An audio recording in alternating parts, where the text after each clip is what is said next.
A paz do Senhor a todos, meus irmãos. Chegamos no nosso estudo. Evangelho de Marcos, capítulo 4. Evangelho de Marcos, capítulo 4. Espero que todos vocês estejam bem. Acompanhem os nossos vídeos aí. Façam suas anotações. E antes de iniciar o estudo, eu quero aqui chamar a atenção de vocês para uma observação. Se vocês prestarem bem atenção, muitas vezes, irmãos, nós somos questionados a respeito da diversidade de ensino nas igrejas. Como assim, pastor? Você vê que muitas pessoas, não sei se você já se deparou com alguma pessoa assim, que ela fala assim, como que a Bíblia é uma só e existem tantas igrejas diferentes? E muitas vezes elas vão ensinar a respeito de um mesmo versículo, de uma mesma passagem. E sempre o ensinamento é diferente, sempre a pregação é diferente. Se vocês observarem uma coisa, que o livro que nós estudamos, Mateus, Marcos, Lucas, eles vão falar a respeito de quê? Da biografia de Jesus, da vida, do ministério de Jesus. Nós estudamos Mateus e nós estamos em Marcos agora. E é bem importante vocês observarem que tanto Mateus quanto Marcos, eles vão falar a respeito da mesma coisa que a vida, que é o ministério de Jesus. No entanto, a gente vê que Mateus ele vai narrando os fatos de forma mais minuciosa. Ele vai detalhando os fatos. Já Marcos não. Marcos ele é mais objetivo, é mais sucinto a respeito, dos fatos que ocorreram. Então aqui o que a gente aprende? Que a própria Bíblia ela já traz essa diferença de percepções a respeito de um mesmo assunto. E o que é importante a gente saber a respeito disso? Que a gente pode ter uma percepção diferente, uma leitura diferente a respeito de um mesmo texto. O que a gente não pode é ferir o cânon bíblico. O que a gente não pode é cometer heresia. E eu quero aqui enfatizar 3 pontos importantes a respeito da interpretação bíblica. Toda interpretação bíblica ela tem que ser feita dentro, do cânon bíblico. E esse cânon bíblico, ele se refere ao quê? Ele fala a respeito de quê? Esse cânon bíblico ele vai ter esses 3 pontos aqui. Tem mais? Tem, mas eu quero enfatizar esses 3. Que é, interpretação bíblica não pode negar a divindade de Cristo, não pode negar a ação do Espírito Santo e não pode colocar o homem como centro de todas as coisas. Vou repetir aqui. Interpretação bíblica. Você pode ter a sua, o Espírito Santo pode dar uma interpretação bíblica para você e outra para mim a respeito da mesma passagem, só que nem a minha interpretação e nem a sua, ela pode negar a divindade de Jesus, a ação do Espírito Santo e colocar o homem como centro de todas as coisas. Não pode. Quando a gente vê ministrações, ensinamentos que colocam o homem, como centro de todas as coisas, a vida do homem, como no nível de importância, acima dos interesses de Cristo, acima dos interesses do Evangelho, isso aí é palestra motivacional, é qualquer outra coisa, menos o Evangelho. Menos Evangelho, irmãos. Tá? Menos Evangelho. Dito isso, a gente vai agora estudar Marcos capítulo 4. Vamos lá? Diz assim: retornou Jesus à beira-mar para ensinar, e a multidão que se juntou ao seu redor era tão numerosa que o forçou a entrar num barco, onde assentou-se. O barco estava no mar e todo o povo agrupava-se na areia. E assim ele lhes transmitia muitos ensinamentos por parábolas e enfatizava ao ministrar: escutai, eis que o semeador saiu a semear. Então a primeira coisa aqui, o primeiro ponto aqui que eu quero enfatizar com vocês é: uma multidão estava com Jesus e ele estava fazendo o quê? Ensinando. E por que essa multidão estava com ele? Porque, diferente do ensinamento dos fariseus, Jesus ensinava, como diz lá no Evangelho de Mateus, tendo autoridade. Ele ensinava tendo autoridade, ou seja, ele pregava, ele ensinava e depois ele manifestava o poder de Deus. Então, irmãos, o que a gente aprende e entende aqui? Que o nosso ensinamento, que a nossa pregação, ela não pode ser só de palavras, ela tem que ser de testemunho, ela tem que ser de atitude. Se eu prego sobre amor, eu tenho que manifestar esse amor com atitude. Se eu prego sobre perdão, eu preciso manifestar isso em atitude, em testemunho, né? Se eu prego a respeito de cura, a respeito de fé, isso tem que se manifestar na minha vida. Por quê? Porque isso consiste na autoridade. E esse povo, ele estava com Jesus não apenas por causa do ensinamento, porque o ensinamento já era algo extraordinário, como a gente vê, mas também por causa do poder, por causa da autoridade do Senhor. Vamos lá então? Na continuação diz assim: enquanto lançava a semente, parte dela caiu à beira do caminho, e chegaram as aves e a devoraram. Aqui ele já está explicando o primeiro tipo de solo. Ele vai falar a respeito de 4 tipos de solo, e aqui é o primeiro.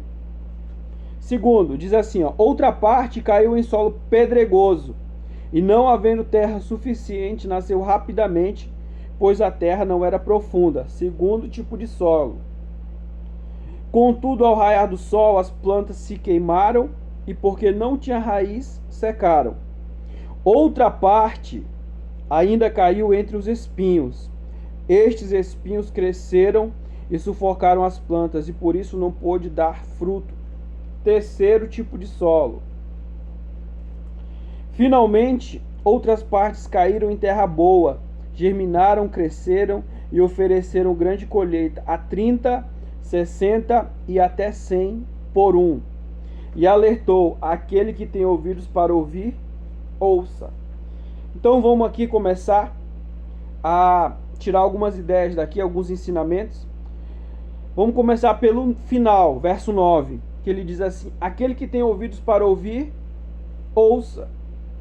Quando Jesus ele fala a respeito disso, ele está chamando a atenção. Em outras palavras, ele está dizendo aqui: prestem atenção no que eu estou falando para vocês. Ouçam com cuidado, prestem atenção. Por quê? Porque existem tipos de atenção. Existe a atenção alternada, existe a atenção dividida, existe a atenção simultânea e existe a atenção integral. A atenção integral é quando você está com foco total ali, direcionado para uma coisa só. E se você observar bem, tudo aquilo que não tem a nossa atenção integral, que não tem a nossa atenção direcionada, tudo aquilo que a gente não dá atenção tem uma tendência a se destruir, a se estragar. Porque quando nós falamos de atenção, nós falamos de quê? Manutenção, cuidado. Então, qual é a segunda coisa que o Senhor nos ensina aqui? Que em todas as áreas da nossa vida, a gente precisa dar atenção. Por quê? Atenção é cuidado. Atenção é manutenção. Qual é a área da tua vida que você precisa dar mais atenção? Área espiritual, financeira, conjugal, familiar, ministerial. Qual é a área da tua vida que você precisa dar mais atenção nesse momento? Que você precisa voltar a tua atenção?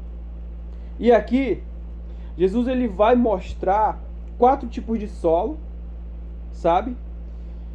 E isso tipifica o quê?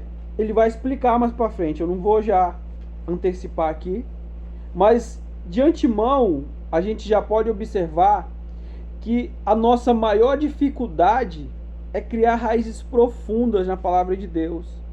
O que significa criar raízes profundas? Significa que essa palavra ela vai nutrir, ela vai nos alimentar, ela vai formar a nossa mentalidade e por consequência, as nossas atitudes, os nossos comportamentos. Então, a nossa maior dificuldade aqui, que o Senhor ele já mostra de antemão aqui, de princípio, é criar raízes, é ser nutrido, é ser alimentado por essa palavra. Vamos lá? Diz assim, ó, verso 10. Quando se afastaram das multidões, os 12 e alguns outros que o seguiram lhe pediram para elucidar as parábolas. Então lhes revelou: a vós foi concedido o mistério do reino de Deus. Aos de fora, entretanto, tudo é pregado por parábolas. Então aqui a gente já vê, irmãos, o privilégio que nós temos de entender, de ter uma compreensão mais profunda da palavra de Deus. O Senhor diz: a vós foi concedido entender o mistério do reino de Deus. Quer dizer, os privilégios que os discípulos de Jesus têm. Na continuação diz assim: com o propósito de que mesmo que vejam, não percebam, ainda que ouçam, não compreendam, e isso para que não se convertam e sejam perdoados. Então Jesus ele vai explicar aqui qual é o propósito de ele ensinar através de parábolas. Parábolas são ilustrações. E ele diz assim: para que vejam, não percebam. Mas não é que ele queria excluir o povo. Não é que ele queria excluir esse pessoal, sabe, de ouvir e não entender. Não é que ele... É a questão de despertar o interesse deles, para eles despertar, para que houvesse, sabe, um interesse deles de entender o que Jesus estava ensinando, para que houvesse esse interesse da parte deles. Por quê? Irmãos, a gente vê todas as coisas, mas a gente não percebe todas as coisas. Porque quando nós falamos de olhar é uma coisa, perceber requer um nível de atenção, sabe, mais forte, mais intenso da nossa parte. Ver e perceber. E depois ele diz: ainda que ouçam, não compreendam. Quer dizer, nós ouvimos tudo, mas nós não compreendemos tudo. Porque compreensão se refere ao entendimento mais profundo de um ensinamento. E no caso, o ensinamento aqui do Senhor. E na última parte diz assim: e isso para que não se convertam e sejam perdoados. Quer dizer, esse desinteresse, quer dizer, Jesus ele estava pregando por parábola, não para excluir eles, mas para despertar o interesse deles. E essa questão de ele falar para que não se convertam e sejam perdoados, é porque ele está falando a respeito que o povo não estava nem aí, do desinteresse, sabe? Da falta de vontade de compreender as coisas do reino de Deus. Na continuação diz assim: então Jesus os questionou: se não compreendeis essa parábola, como podereis entender todas as outras? Por quê? Porque a parábola do semeador, ela é uma parábola, sabe? Ela é uma parábola elementar, é uma parábola de início que vai anteceder todas as outras parábolas. Então, em tese, né, ela seria o quê? A mais simples, a de mais fácil compreensão. Por isso Jesus ele faz esse questionamento. Vocês não conseguem entender nem essa parábola, como é que vocês vão conseguir entender as outras, né?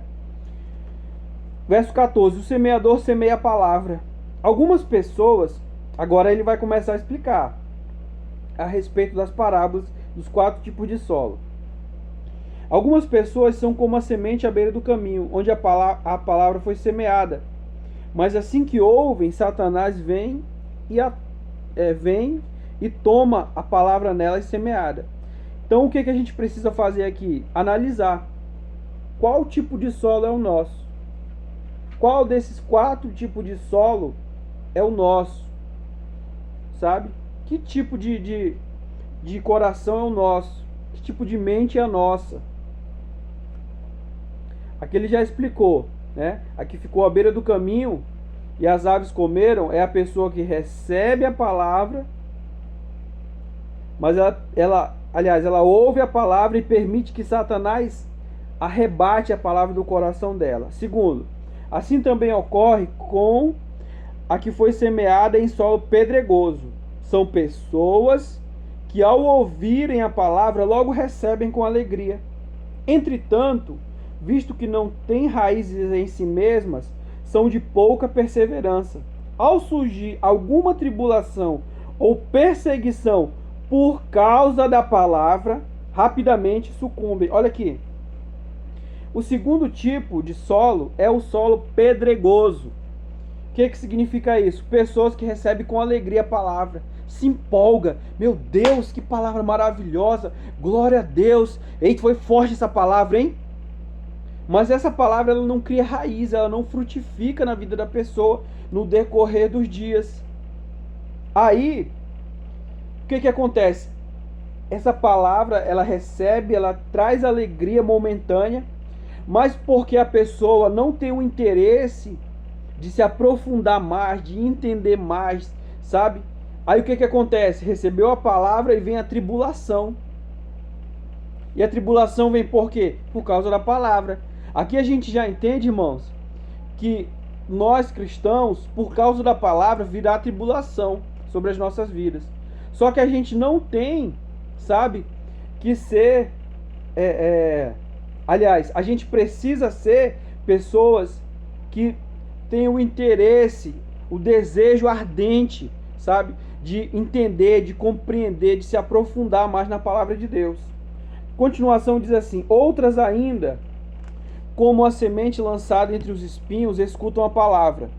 Porém, quando chegam as preocupações da vida diária, a sedução da riqueza e todas as demais ambições, agridem e sufocam a palavra, tornando-a infrutífera. Olha aqui, ó. Terceiro tipo de solo, o solo espinhoso. Que as pessoas ouvem a palavra, simboliza pessoas que ouvem a palavra, mas por causa das preocupações diárias, sabe? E a sedução da riqueza e todas as demais ambições. O que significa a sedução da riqueza? O desejo de enriquecer. E sabe o que acontece hoje em dia, irmãos? Tem muitas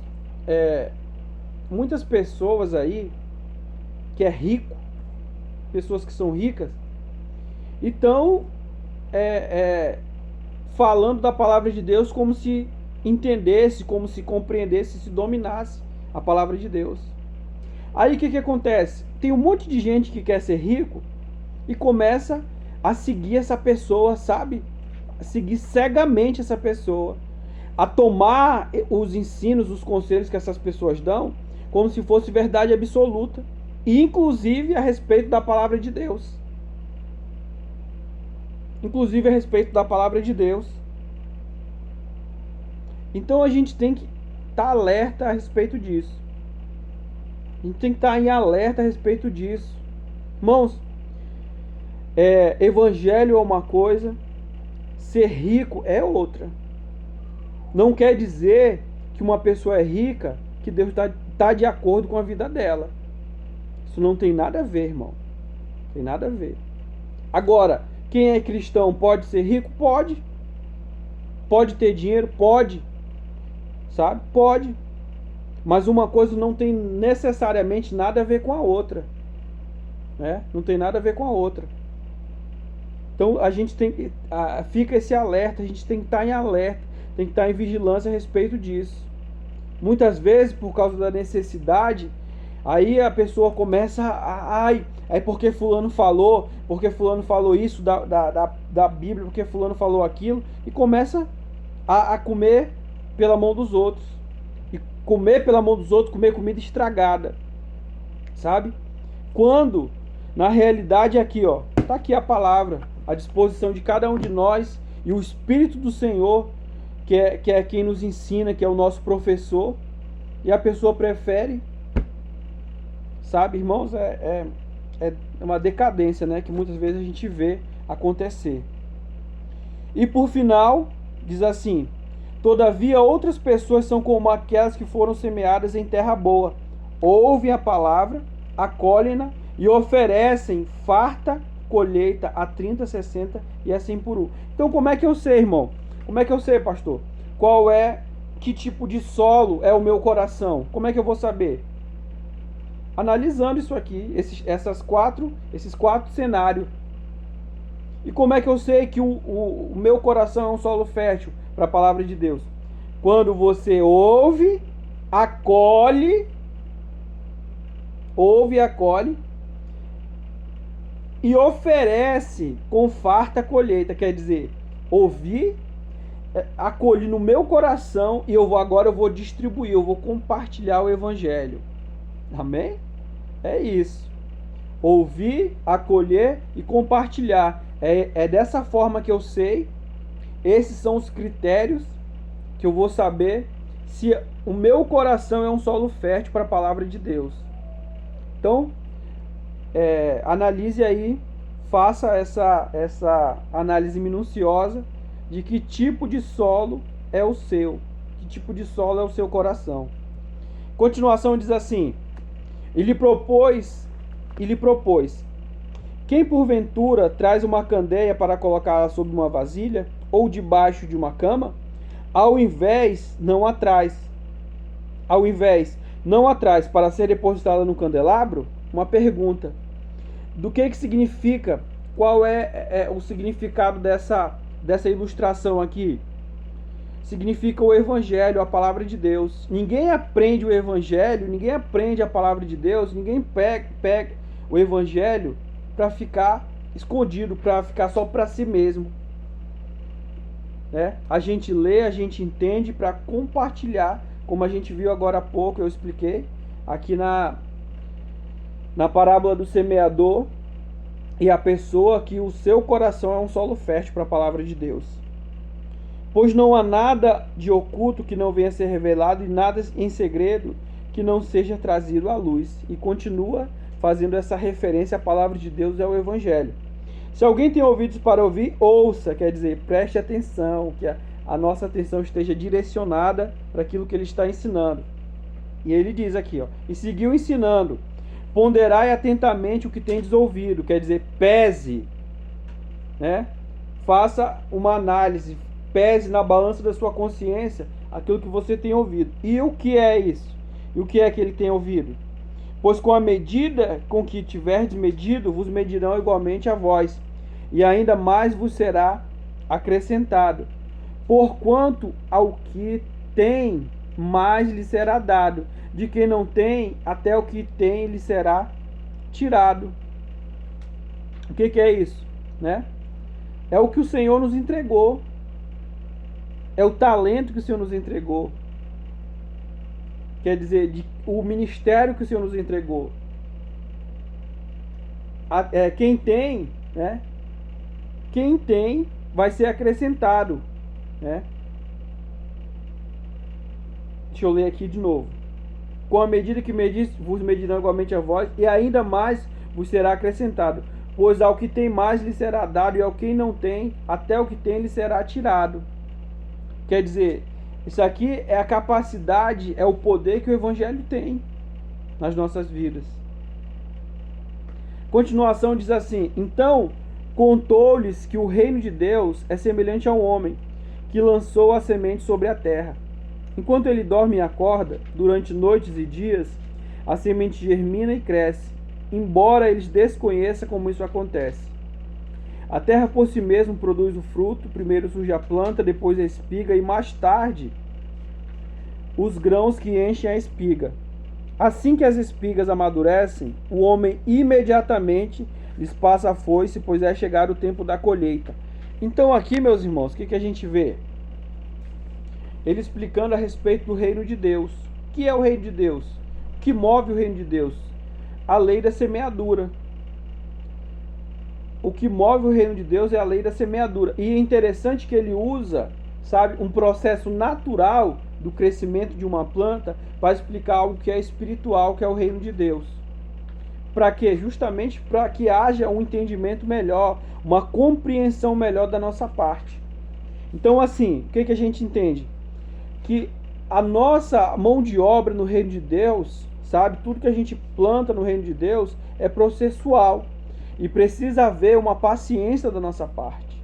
Precisa haver, sabe, um tempo de espera da nossa parte. Paulo diz em Romanos 8:25, se esperamos o que não vemos, com paciência esperamos. Então precisa haver esse tempo de espera e de paciência da nossa parte, né? Continuação diz assim: e contou-lhes mais, com o que compararemos o reino de Deus? Que parábola buscaremos para representá-lo?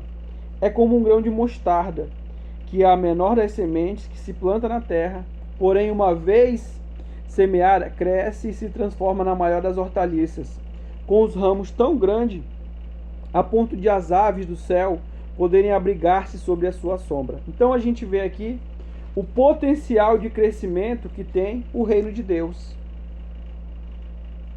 Como um grão de mostarda, que é a menor das sementes, e depois que ele cresce, muitas aves elas se abrigam à sombra, muitas aves se abrigam à sombra, né, do ramo, das hortaliças do grão de mostarda.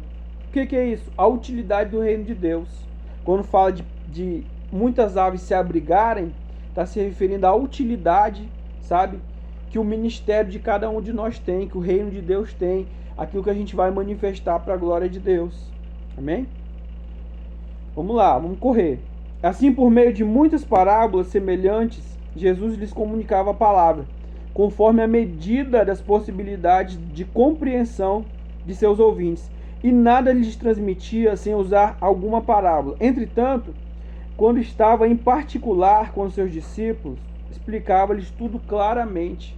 Então, irmãos, sabe, precisa haver da nossa parte, irmãos, um interesse, um desejo, sabe, aquele desejo forte, ardente, veemente da nossa parte, de a gente ter um pensamento, ter uma compreensão mais forte, mais profunda da palavra de Deus. Porque aqui a gente vê o Senhor explicando em particular os discípulos, quer dizer, esclarecendo tudo para os discípulos. O que significa isso? Intimidade. No momento que a gente tiver um interesse de compreender mais profundamente a palavra de Deus, o Espírito do Senhor, ele vai trazer clareza para o nosso entendimento. Mas muitas vezes, irmãos, sabe, a gente é uns crentes tão mequetrefe, uns crentes tão meia boca, que a gente